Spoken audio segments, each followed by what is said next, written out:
Good morning. Happy Emancipation Day. Yes, it's New Year's Day. And in the African American community, we used to celebrate, and I have attempted to continue that tradition, Emancipation Day.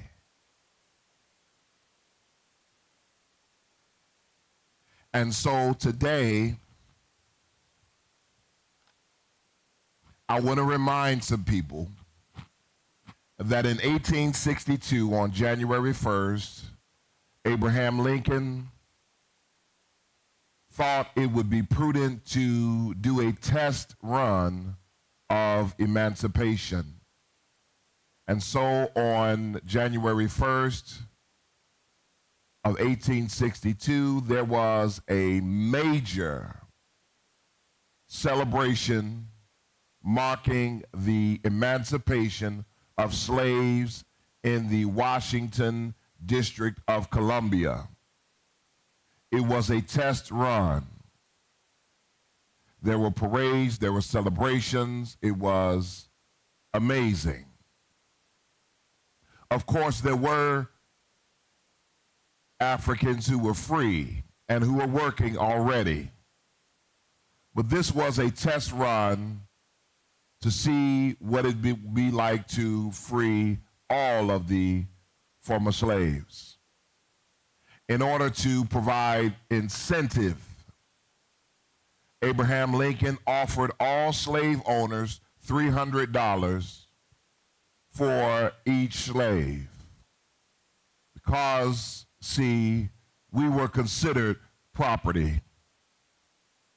And so the President of these United States offered every slave owner $300 for the release of their property.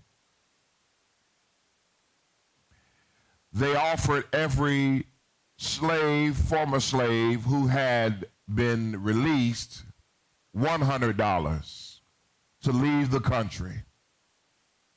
Very few persons, former slaves, chose to take that $100 and leave the country. We have had a long history of attempting to be accepted as equals in this country. And we have not quite achieved success. I know for some of us who live in oblivion that we have made it, as evidenced by our behavior and our lifestyles. But the collective of descendants of former slaves still have very similar economic statuses as did the slaves. They have similar educational levels of achievement. They have similar poverty mentalities. They have even worse family structures. Dr. Martin Luther King was not only a preacher, but he was a practitioner and a scholar. And a perusal of his reading might change not only your mind about yourself, but also your perception of Dr. Martin Luther King. I find that his works are simply magnificent, and they are as relevant today as they were when they were written. This morning, I want to spend some time comparing the leadership and the organizations of Dr. Martin Luther King Jr. and the Honorable Elijah Muhammad. I believe that on this day we find two worthy warriors in our community. The assignment that I had for this particular venture was to determine whether or not I could find a dissonant leader who worked in a movement and found success, and compare them to a resonant leader.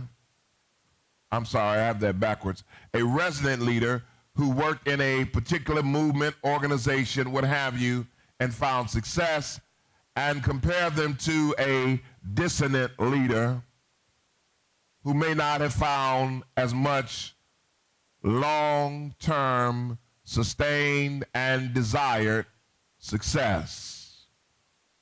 In order to meet the assignment, I suggested that I might compare the Honorable Elijah Muhammad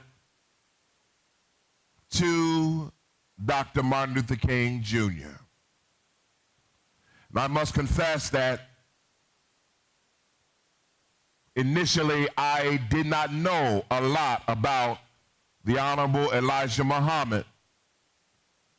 Probably know much more about Malcolm X. In fact, that's the reality.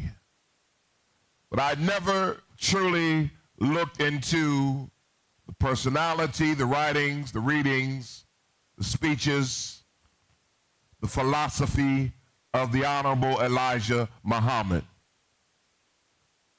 What I found was beautiful. Beautiful from the perspective of a black man.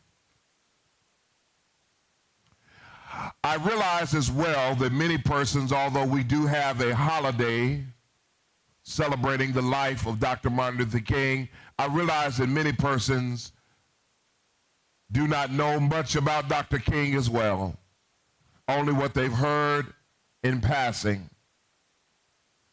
I realize that we have not been readers. And I say again, readers are leaders. What I would like to do then for at least this hour or as long as this presentation takes is to share with you a comparison of the leadership and the organizations of Dr. Martin Luther King and the Honorable Elijah Muhammad. And it is my prayer that I might plant some seeds in you that will cause you to do further research, service, empowerment, and transformation of our community. I realized this morning that as I do presentations like this one, and there have been others, and there will be more, that I am very carefully establishing my own video library. It is my hope that at some juncture, someone might benefit and challenge the world to be a better place for the human brotherhood. It is my prayer that my children and my grandchildren might somehow benefit from this knowledge, that they might make this world the kind of place that it should be, without the need for the kind of human sacrifice that we have experienced in the past. Having said that, I'd like to introduce to you what I'm calling an uncomfortable conversation. Once again, I will compare and contrast the leadership and the organizations, Dr. Martin Luther King and the Honorable Elijah Muhammad. The vision of the Honorable Elijah Muhammad in his own words. I found this especially beautiful, if you will, because it is best, I believe, to get a person's vision from their own words.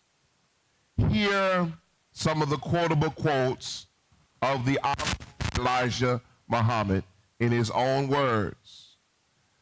He declared, "I did not choose myself, God chose me. I do not have visions, but I have voices. At times, I know God." There will be a new Islam to what the old Orthodox Islam is today.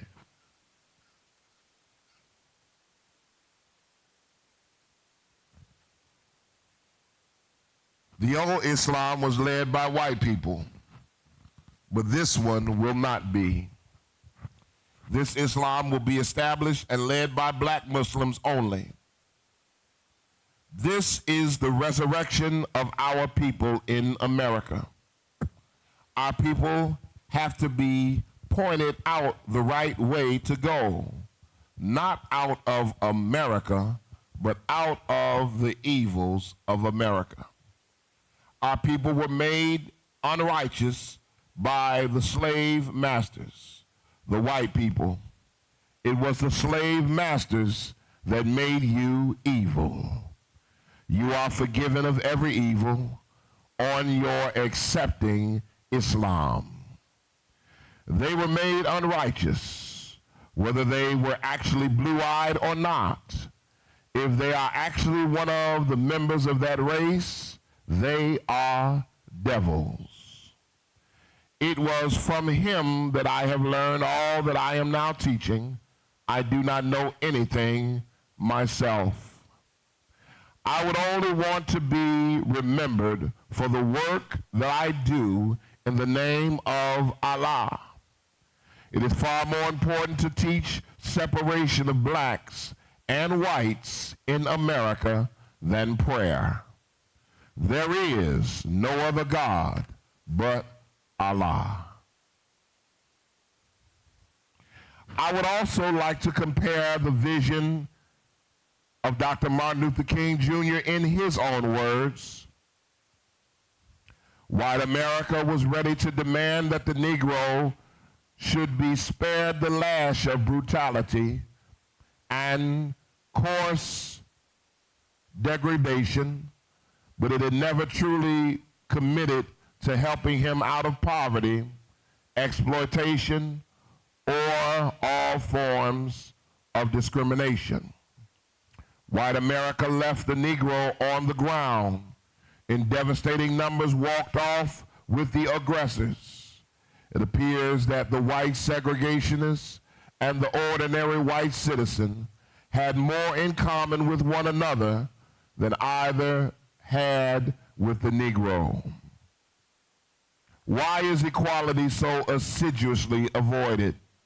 Why does white America delude itself? And how does it rationalize the evil it retains?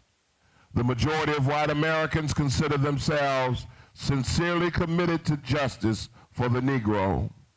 They believe that American society is essentially hospitable to fair play and to steady growth toward the middle class utopia embodying racial harmony. But unfortunately, this is a fantasy of self-deception and comfortable vanity. The practical cost of change for the nation up to this point has been cheap. The limited research forms have been obtained at bargain rates. There are no expenses and no taxes are required for the Negro to share lunch counters, libraries, parks, hotels, and other facilities with whites. Even the psychological adjustment is far from formidable, having exaggeratedly emotional difficulties for decades. When demand for new conduct became inescapable, White Southerners may have trembled under the strain, but they did not collapse. The poor can stop being poor if the rich are willing to become even richer at a slower rate. When the Constitution was written, a strange formula to determine taxes and representation declared that the Negro was 60% of a person. Today, another curious formula seems to declare that he is 50% of a person. Of the good things in life, he has approximately one-half those of whites. And the bad, he has twice those of whites. Thus, half of all Negroes live in substandard housing, and Negroes have half the income of whites. When we turn to the negative experiences of life, the Negro has a double share. A good many observers have remarked that if equality could come at once, the Negro would not be ready for it. I submit that the white American or white America is even more unprepared. Black power and riots are not the cause of white resistance. They are the consequences of it. And finally, the great majority of Americans are suspended between these opposing attitudes. They are uneasy with injustice, but unwilling yet to pay a significant price to eradicate it. My goodness. I believe that the words of Dr. King and Elijah Muhammad are simply beautiful. We move then to the story of Elijah Muhammad. This may be informative for many. It was very informative to me.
I apologize.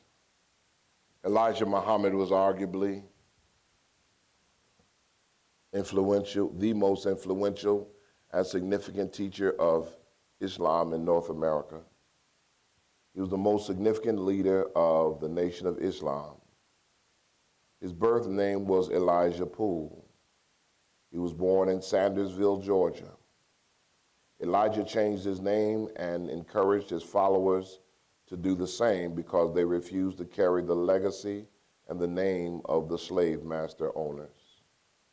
This appealed to millions of blacks who were attempting to escape the psychological, historical, and economic social bondage of being slaves in this country of 405 years. Muhammad grew up poor in a segregated South and worked as a sharecropper. He only completed the 4th grade in terms of formal education. He met and married Clara Evans in 1917, and in 1923, as a part of the Great Migration, they moved to Detroit, Michigan. One of his first jobs was in the automobile industry, but he lost his job during the Great Depression. The period of unemployment created an opportunity for Elijah to meet the founder of the Nation of Islam, Wallace Fard. Fard taught racial supremacy of the black man. Wallace Fard also taught a unique form of black Islam in 1931. Muhammad joined the Nation of Islam and changed his name permanently. Subsequently, he became the chief minister of the Nation of Islam.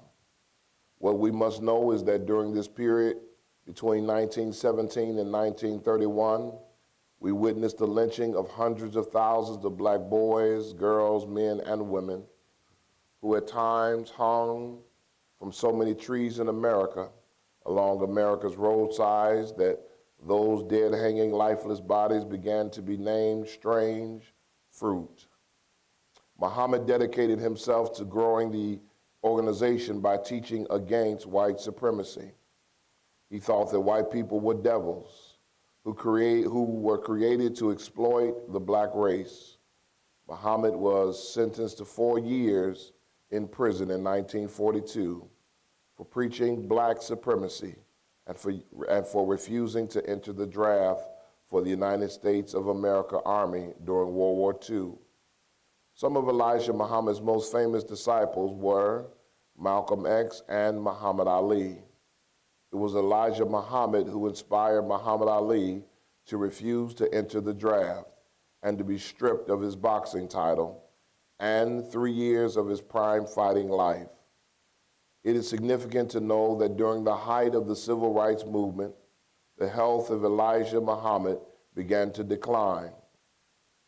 As he became less visible, Malcolm X became more visible. The Honorable Elijah Muhammad remained the invisible hand of power behind the Nation of Islam. Malcolm X became disenchanted with the Nation of Islam, and as a result of a series of internal struggles with the Honorable Elijah Muhammad, Malcolm eventually left the Nation of Islam and became one of his worst enemies. This country, during that latter part of the civil rights movement in the 1960s, witnessed the assassination of our President, John F. Kennedy, Dr. Martin Luther King Jr., Robert Kennedy, Medgar Evers, and Malcolm X.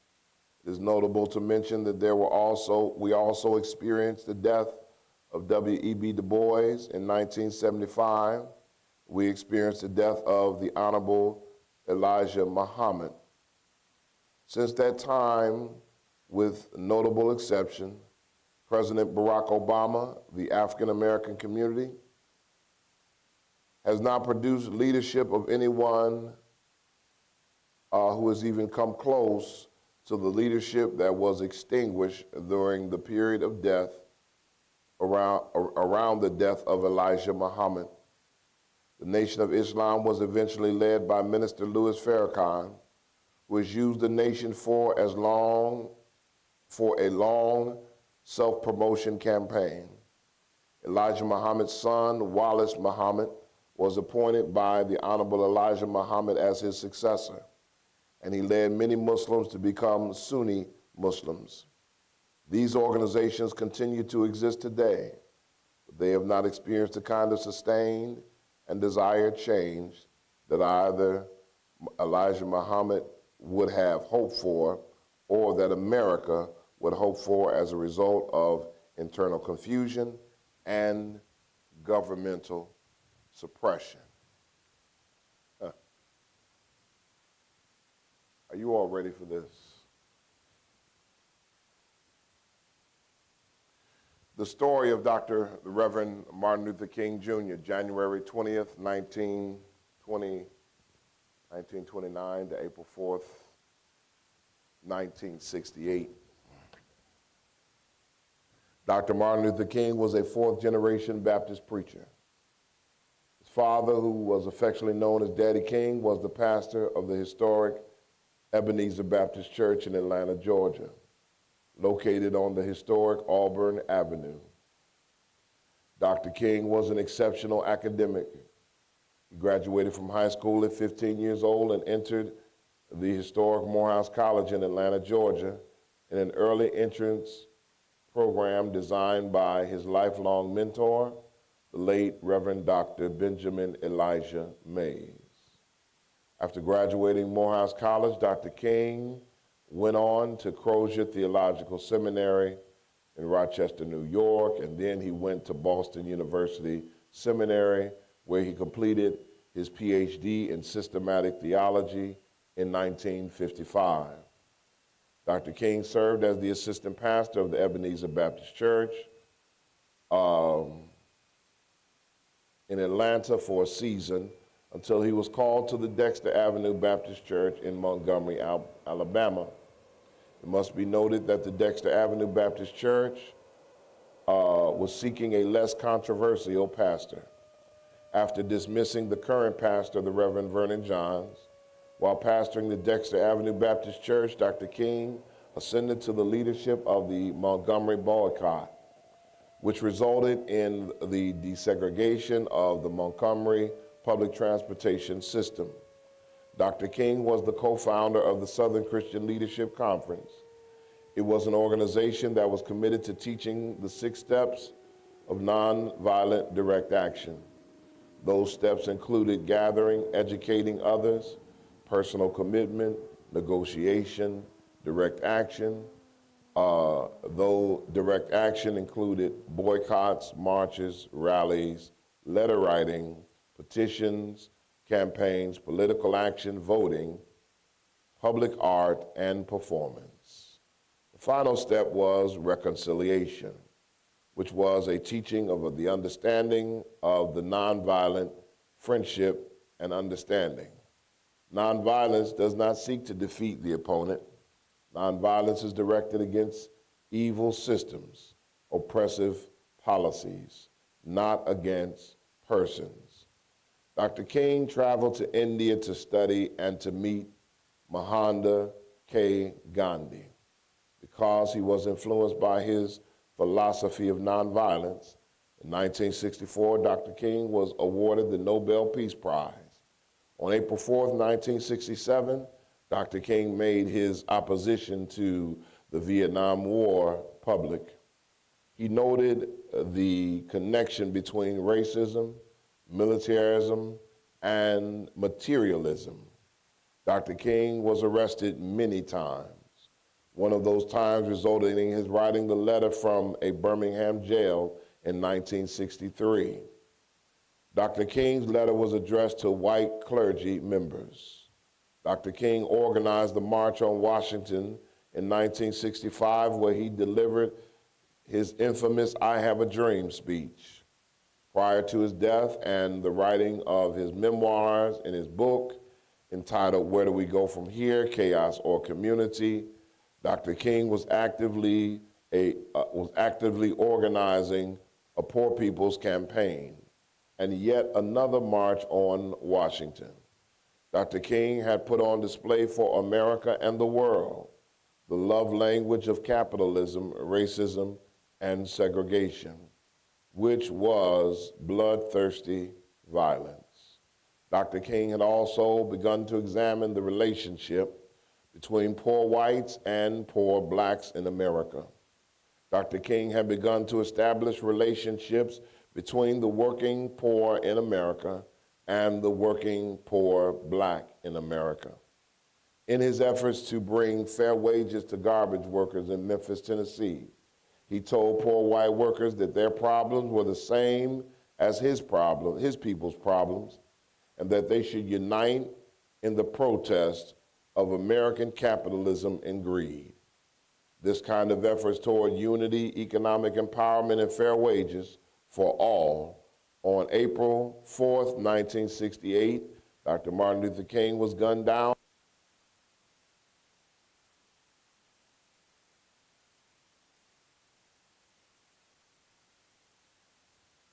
of the Lorraine Motel in Memphis, Tennessee. Dr. King's legacy has displayed a sustained and desired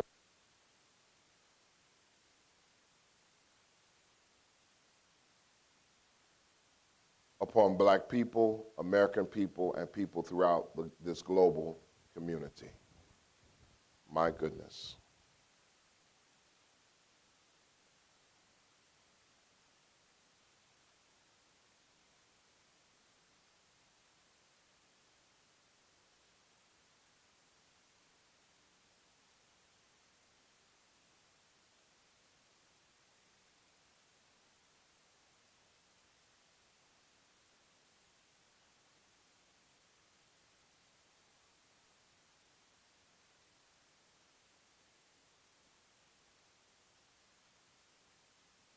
Wanted to make a direct comparison between the thoughts of Muhammad and King and where they agreed. Although I believe there were some uncomfortable conversations, there were some very comfortable conversations that were had between Muhammad and King. Do not allow for yourself to believe that they disagreed on everything. Muhammad and King's comfortable conversations centered around self-sufficiency and economic independence of the black man. They agreed upon spiritual and moral development, although they had different religions. They both agreed upon spiritual and moral development. They both agreed on racial pride and identity. They both agreed on the pursuit of education and knowledge. Here's some areas where they did not necessarily agree. They were still willing to dialogue. They did not agree on racial equality. Muhammad professed that the white man was the devil, while King hoped to redeem the white man as his brother. They disagreed on nonviolent protests. Dr. King adopted the policies of Mahatma Gandhi, whereas Muhammad advocated the right to defend oneself. They did not agree upon integration and unity. Muhammad advocated that we should have our own land in America and that we should have the opportunity for self-governance. Dr. King was an integrationist, which also leads to assimilation. They did not necessarily agree on what economic justice looked like. Dr. King was willing to wait on the patience of the white man.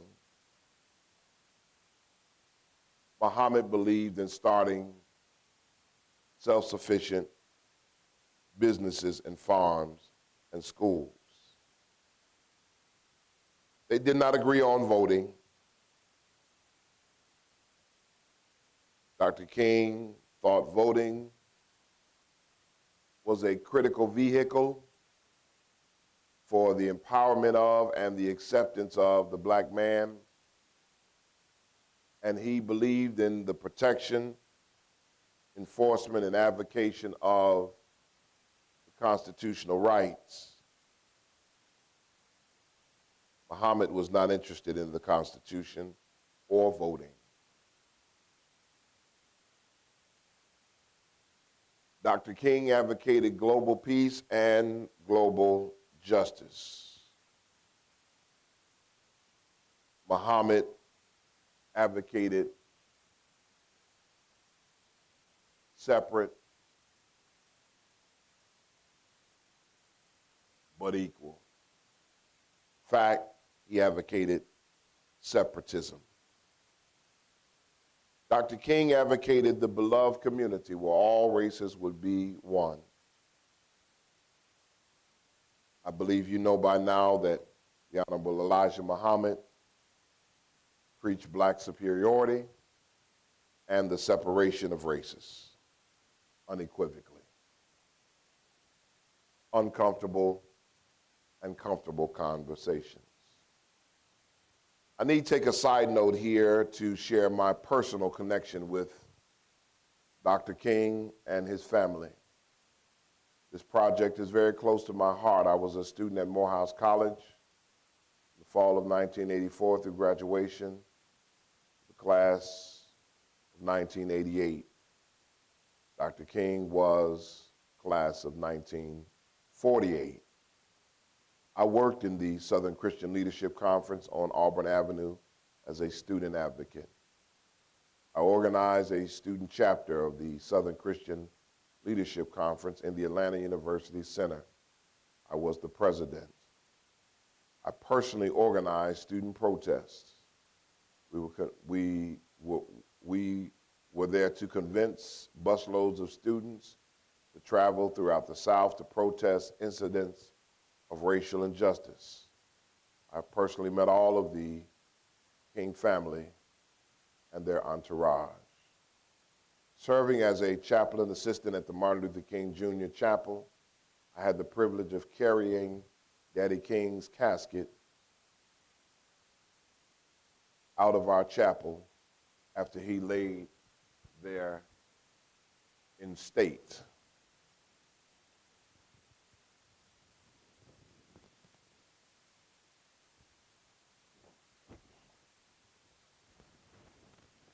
I worked intimately with the Southern Christian Leadership Conference while I was a student at Morehouse College. These persons included the Reverend Albert Love, the Reverend Randall, Selma, Alabama, which is my father's hometown. Actually, my father's hometown is Marion, Alabama. Brenda, No Leeway, the Reverend Bernice King, Alice Eason, was also from Cleveland, Ohio, and the Reverend Dr. Joseph Lowry and his wife.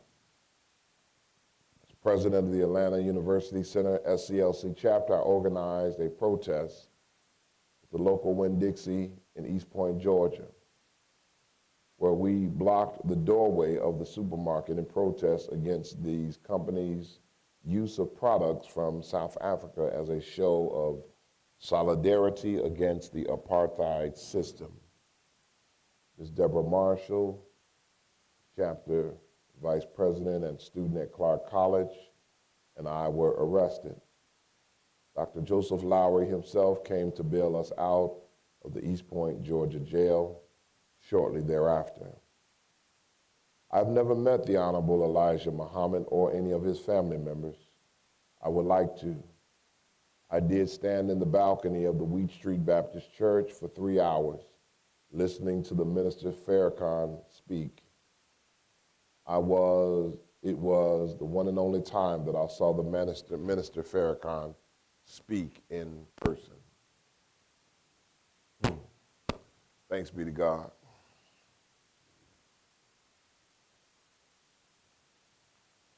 I wanted to share with you a quote which you can probably find on the internet, but the Negro wants to be everything but himself. He wants to integrate with the white man, but he cannot integrate with himself or his own kind.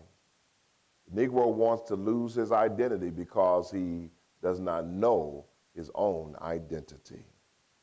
Not to be outdone or left out, Dr. King writes, our lives begin to end the day we become silent about the things that matter.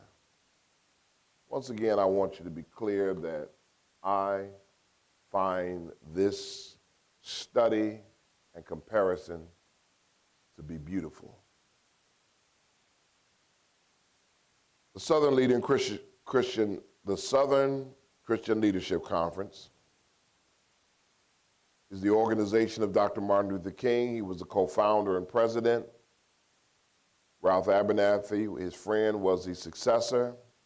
Reverend Andrew Young was also a part of the Southern Christian Leadership Conference, as well as the late Congressman John Lewis, as well as the late Reverend Joseph Lowry, James Bevel, C.T. Vivian, and Wyatt T. Walker. We identified Dr. King as a resonant leader. The Nation of Islam, in terms of his organization, the Honorable Elijah Muhammad was the leader. Malcolm X, El-Hajj Malik El-Shabazz was a pioneer leader. Louis Farrakhan was suspected of Malcolm's demise. Wallace D. Muhammad, son of Elijah Muhammad. James Shabazz, NOI leader. Muhammad Ali, greatest NOI, Nation of Islam convert.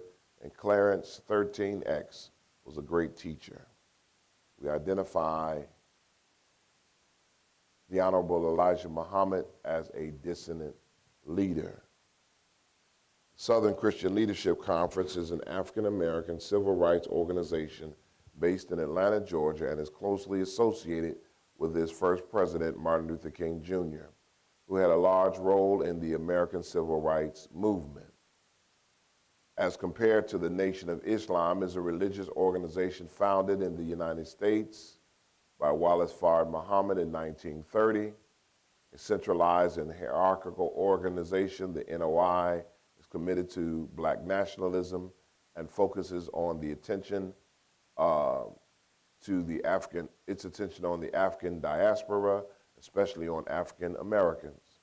While describing itself as Islamic and using Islamic terminologies, its religious tenets differ substantially from Orthodox Islamic traditions. Scholars of religion characterize it as a new religious movement. We want to identify the social identity groups. Dr. King related to Negroes, blacks, coloreds, faith-based non-Muslims, pacifists, nonviolent advocates, political enthusiasts, black youth, young adults, and Southern USA. The Honorable Elijah Muhammad, his identity group primarily was the black man and the black woman, black Muslims, those who were rejected by American society and religion, the black conscious, black youth and young adults, primarily Northern USA. I want to be clear that I believe that they had a shared vision, but found different ways to get there. This shared vision for King included education, housing, autonomy, self-defense, citizenship, voting, religious choice, and neighborhood choice. For Muhammad, it included self-government, land, self-defense, economic interdependence, diet, family, political choice, and name choice. The illustration that you see there is an illustration of a certificate of freedom. Some might refer to these as manumission papers. There are periods in our history after and even prior to emancipation where blacks had to carry papers to identify whether or not they were free. Oftentimes, these papers were not acknowledged as valid. The Honorable Elijah Muhammad and Martin Luther King were influential leaders in the scope of the civil rights movement. Their philosophies, leadership styles, and organizational approaches differed significantly, reflecting their different visions for achieving racial equality and empowerment. Below is a comparative analysis of the leadership, organizations, and impact on sustained desired change within the movement.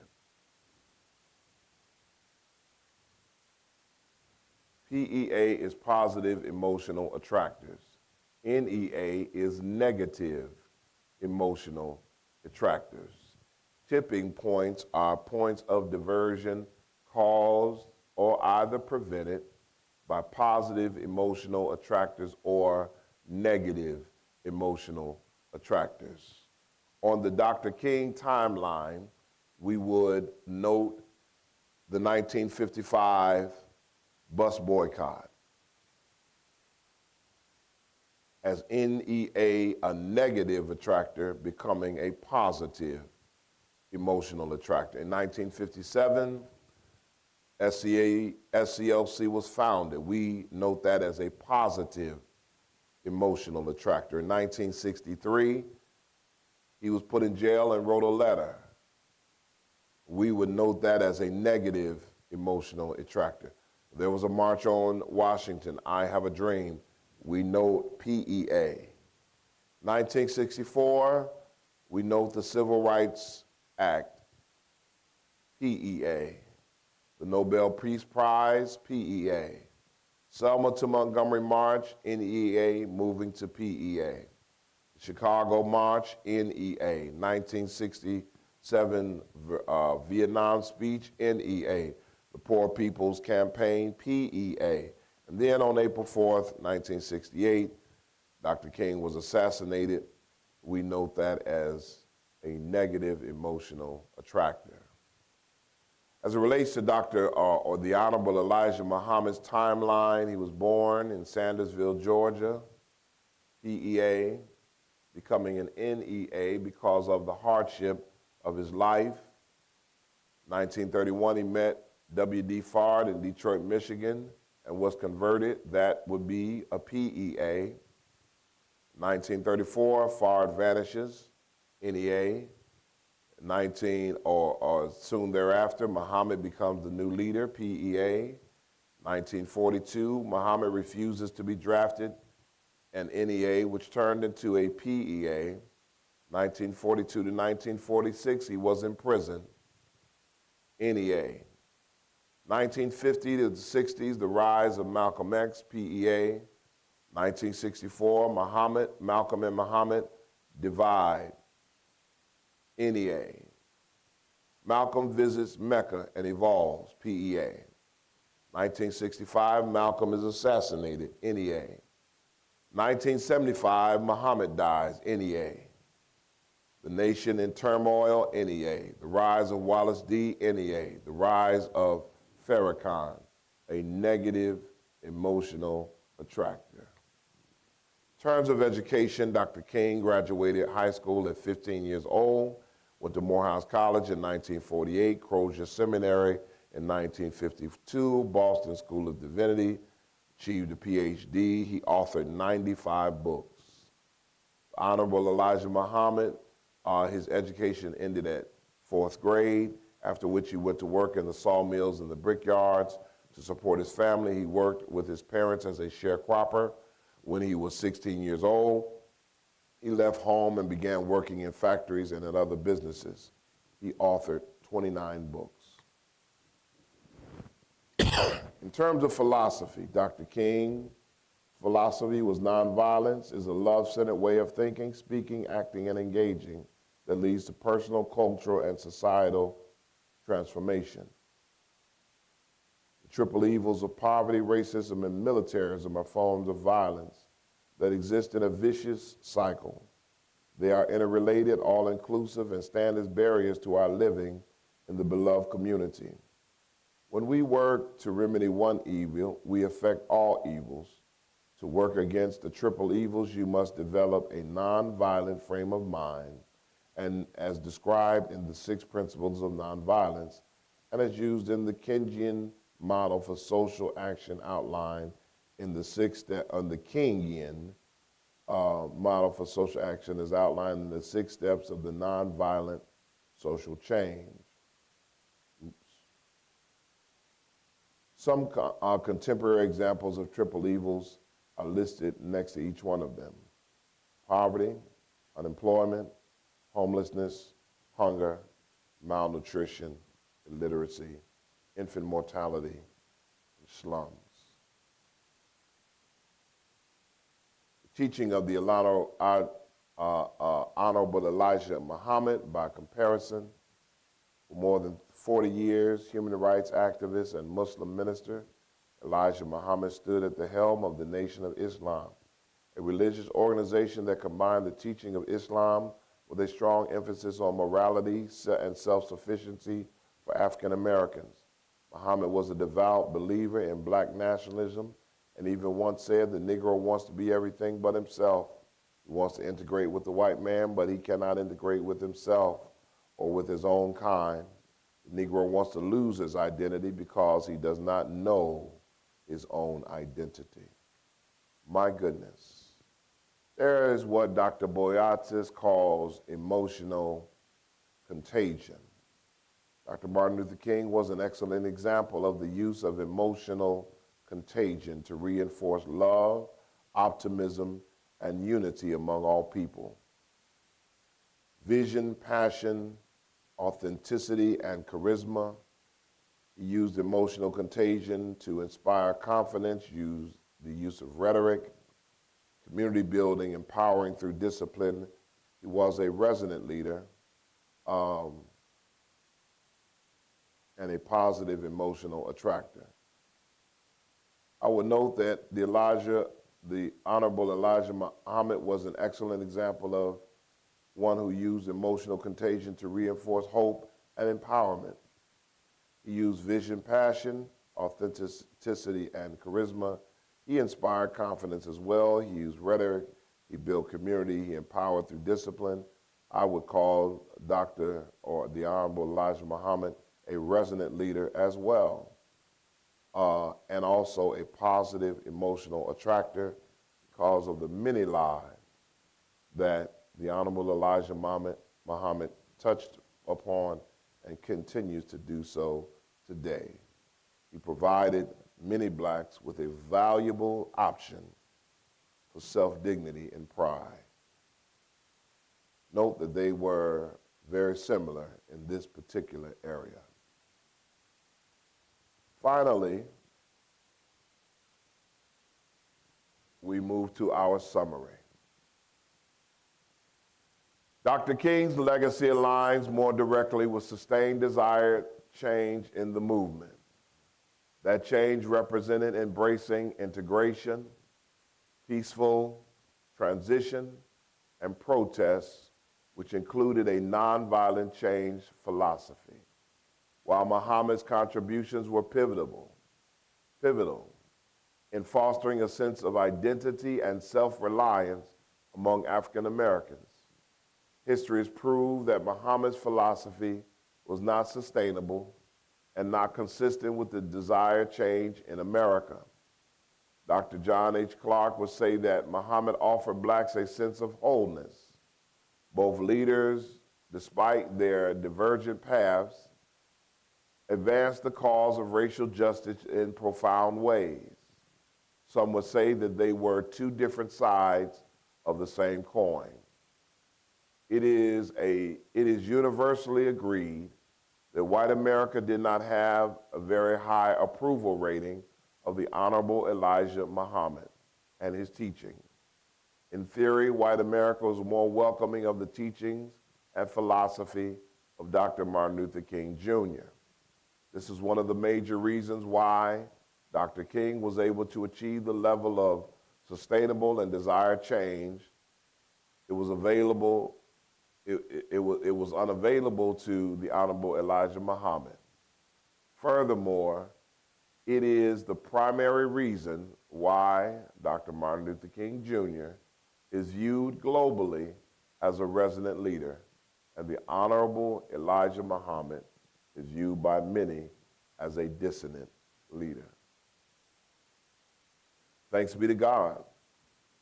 We have completed our assignment in literally 58 minutes. I want to invite you to join us on Monday, January 20th at 12 noon. We will have a joint service under the auspices of the West Park Interfaith Clergy Alliance, which includes the churches of St. Paul AME, where Pastor Greg is going to kill me. Pastor Gregory is the pastor of the Second Calvary Baptist Church, where Reverend Keto March is the pastor, and the Garden of Prayer Church of God in Christ, where the Reverend John Dunn is the pastor. Of course, the West Park Baptist Church, where I serve as pastor. We will join here on January 20th in person. It will be designed to be a very informative service, as we'll be highlighting many of the services that are offered in this ecosystem called West Park, and we pray that you would join us. Thank you for joining us for this time of comparison and discussion. If you have any further thoughts, we want you to send us an email. There are references related to this work, and this work is noted on our website. Have an awesome first day of the year. Have an awesome New Year's Day. Have a blessed and awesome Emancipation Day 2025. To be continued. In Jesus' name, amen.